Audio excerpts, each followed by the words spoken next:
चारों ओर बेबसी और बेहाली का माहौल है।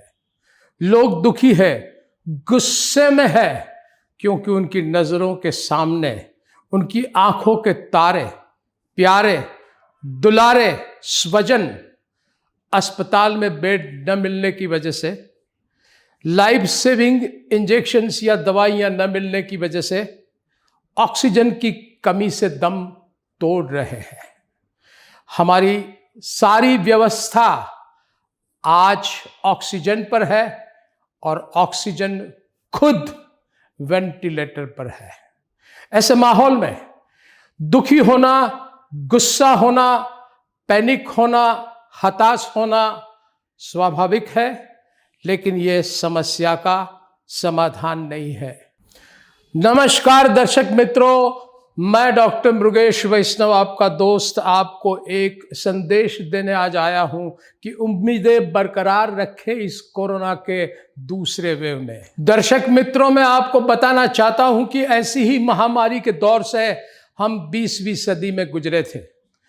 1918 जनवरी में स्पेनिश फ्लू महामारी का पहला वेव आया था और 1918 के दिसंबर में उसका दूसरा वेव आया था, जिसमें करीबन 5 करोड़ लोगों की मृत्यु हुई थी।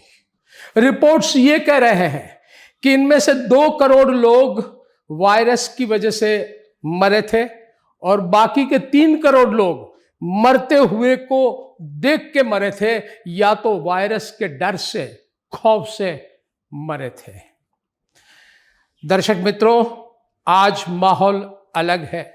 हमारे पास अस्पताल है, हमारे पास स्पेशलिस्ट डॉक्टर है, हमारे पास लाइफ सेविंग मेडिसिन है, इक्विपमेंट्स है और हमारे पास ऐसी न्याय व्यवस्था है जो एडमिनिस्ट्रेशन को रोज डांट फटकार दे सके।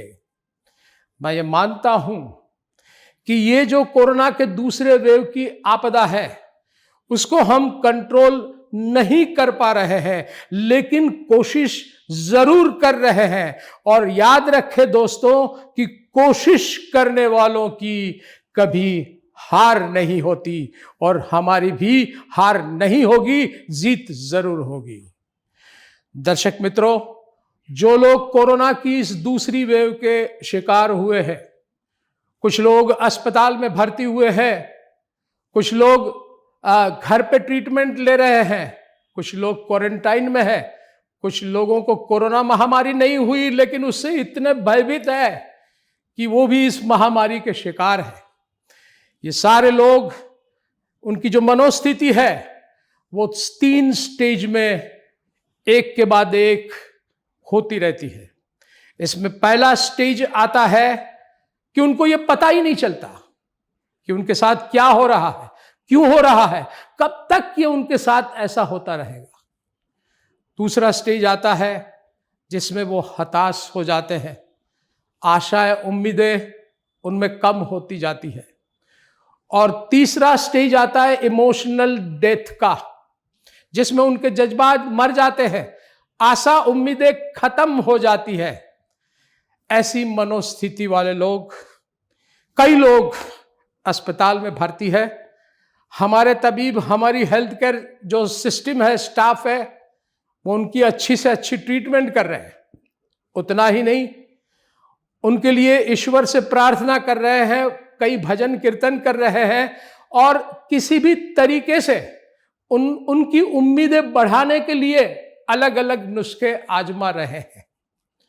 हमें भी इस दुख को झेलना है और इस दुख से हमें ऊपर उठना है।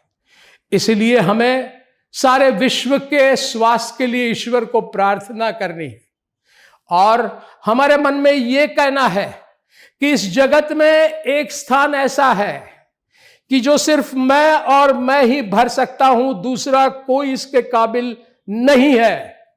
और एक काम ऐसा है जो सिर्फ मैं और मैं ही कर सकता हूं, दूसरा कोई इसे नहीं कर सकता। और इस स्थान को भरने के लिए, इस काम को करने के लिए मुझे जिंदा रहना है। मैं जिंदा जरूर रहूंगा। इस महामारी की पीड़ा के माहौल में जो लोग अकेले हैं, क्वारंटाइन है या तो हॉस्पिटल में है या तो घर पे है, उन सब लोगों को भी मैं ये कहना चाहता हूं कि उम्मीदें बरकरार रखें। अपना समय व्हाट्सएप यूनिवर्सिटी में मत गवाए, उसको ताला लगा दीजिए।